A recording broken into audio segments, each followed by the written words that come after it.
trucks, they were out and about. They're going to be just, following through on the highway. This is power crews out all across South Florida. We know we have thousands of teams that have come from dozens of different states, and they're helping out Florida Power and Light, and it's going so well so far. Even though I know half of you are still without power in the counties out there, it's going so well that they hope everybody will have electricity and be back up and running with that much needed air conditioning by this weekend. Yeah, we can sympathize with that for sure. Bit by bit, incrementally, lights are coming on here in South Florida. Let's show you the very latest numbers here. In Miami-Dade County, 645,150 without power as of 9 a.m. Those numbers are going down slowly. In Broward, outages have gone down to 484,160. And then in Palm Beach County, outages currently standing at 386,260. Still big numbers, but those numbers are getting smaller by the minute. Okay, well, many people there are waiting for the electricity to come back on right now, and it's that needed air conditioning and just getting back to your creature comforts that many of you who aren't dealing with a lot of damage want to get back to. Local 10 News reporter Leanne Motorhan, she is in Hialeah, where Florida Power and Light trucks were out and they were active, and that's the sound that people want to hear, those engines running. Absolutely, Eric. FPL tells us they have 20,000 workers deployed like an army around the state working to get power back on. We know that just hours after the storm passed, we saw crews for ourselves here in South Florida getting right to work, but they're not doing it alone. If you look behind me, this is a power crew out of Indiana. They are just one of so many from across the country flocking to Florida, helping us out in our time of need. They rolled out around 7:30 Tuesday morning. Crews from overhead lines out of Whitmore Lake, Michigan, using the Miami Airport Hilton as a makeshift headquarters, here to help the massive effort to restore power to South Florida. 6.5 million customers throughout Florida lost power, with more than 1 million of them in Miami-Dade County. Coming down here from Michigan, it was a little different because we didn't know what we were getting into. I myself have worked for Florida Power and Light before in the past, so I kind of knew, but a lot of guys didn't. Kevin Downey is the foreman for overhead lines. He and his crew arrived Friday ahead of Hurricane Irma. FPL stationed thousands of workers ahead of the storm's arrival, joining even more workers brought in from around the country to the Sunshine State. We were patrolling feeders for, right out of the substation and getting the main portion of that system back up. And then we'll be working on the laterals into the neighborhoods and stuff like that. The main thing is they like to get those larger feeders up to baby schools and hospitals and whatnot, and then we work on the laterals and then into the neighborhoods. And they're already hard at work. We found these crews from the Robert Henry Corporation out of South Bend, Indiana, working to fix power lines in Hialeah. Foreman Derek Grifka says the work ahead of them is unprecedented. We've never had one this bad besides Katrina, this big, widespread like this, doing the damage it did up through here.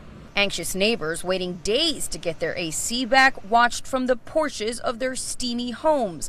But seeing a team effort in progress helps make the wait more bearable. I know it's a team effort, and you see it on the social media, you see, Old Strong, America Strong rather than Florida Strong and so forth. So it is exciting. Well, on behalf of South Florida, we thank you for coming all the way down here and helping us out. We thank you for having us. We're here to help.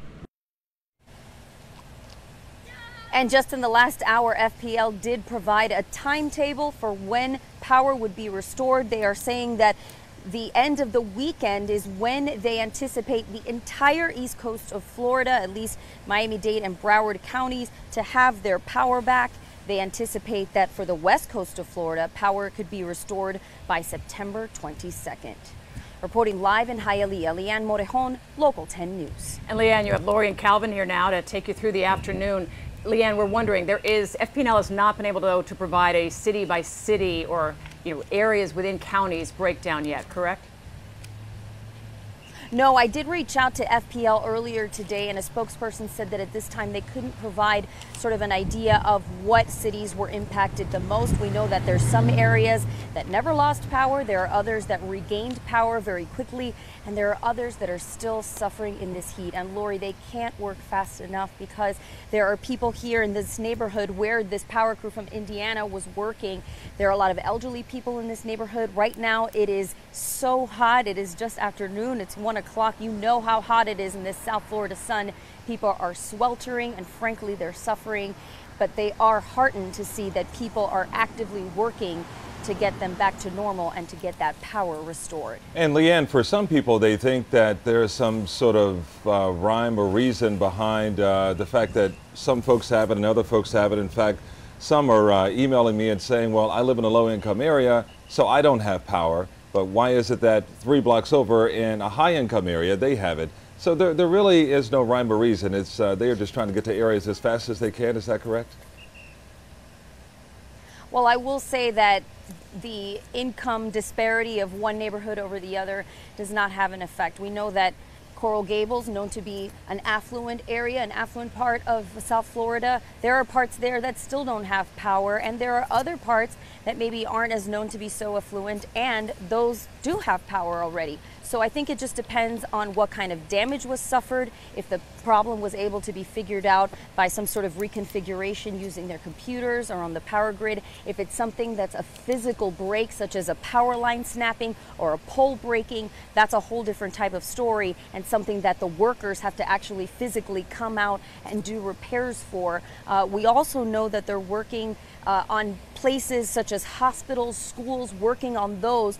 Those tend to be a little bit more high priority because we want to get kids back in school. We want to keep those hospitals running because there are obviously patients whose lives depend on electricity. So we know that those are higher priority locations. But of course, they are working as fast as possible. They understand many of the people who are working right now may be those people who have lost power themselves. So we're all in this together, and this is a struggle that many of us are going through right now, including many of us that you might be seeing on TV. And so this is something that FPL says they're working extremely hard on, and they're glad that they have help from around the country to get it done as fast as possible.